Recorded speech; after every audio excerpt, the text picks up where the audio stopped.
alertly toward them. Maisie senses her own extraordinary focus on the poodle.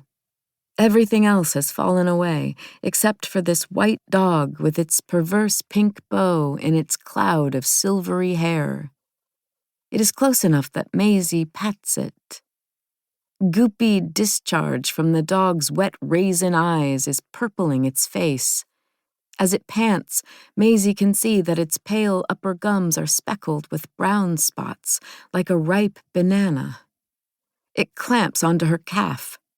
Quickly, it tugs and snarls. A portion of Maisie's calf pulls away and scatters as though it's made of stuffing that pulls apart like cotton candy. "What the?" Maisie says, puzzled, detached, imagining it's all some joke, since she's not as frightened as she should be. "Whoa, whoa, whoa," she says in the same tone she uses to calm her kids when one of their arguments turns shrill. The stuffing from her leg is strewn all over the sidewalk. "Here's some," she says to herself, carefully gathering it. It is light pink and fluffy, like insulation. "Here's some more." She looks around for Neil. She is in a different place entirely. The bank is no longer there. There is a barn with stables. Mammalian nostrils appear at the stable's edges, sniffing through cracks. Are they horses? Maybe pigs?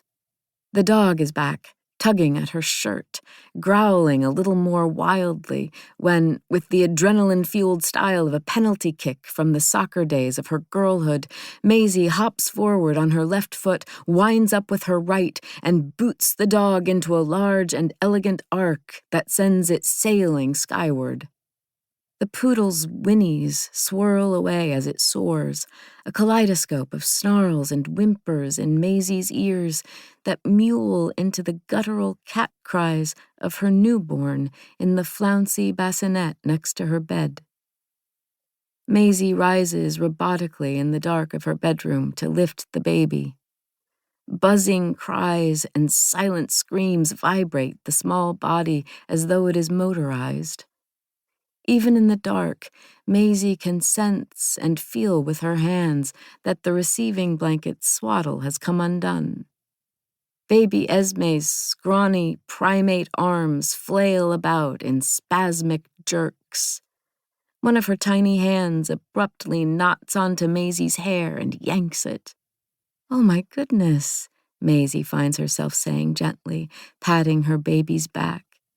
"Goodness me," she says softly at the ruckus. "Goodness gracious," she says, all words that Maisie probably never uttered until she had her first baby, Xavier, nearly 9 years ago. Other such words included potty, sippy, playdate, binky, cross, as in angry, pull up, as in diaper, and, altogether, use your words. Maisie sniffs Esme's tiny rear end to check her diaper. It is still weightless and clean, then tightly reswaddles her charge with the efficiency of an experienced mother, unfazed by the escalating screams.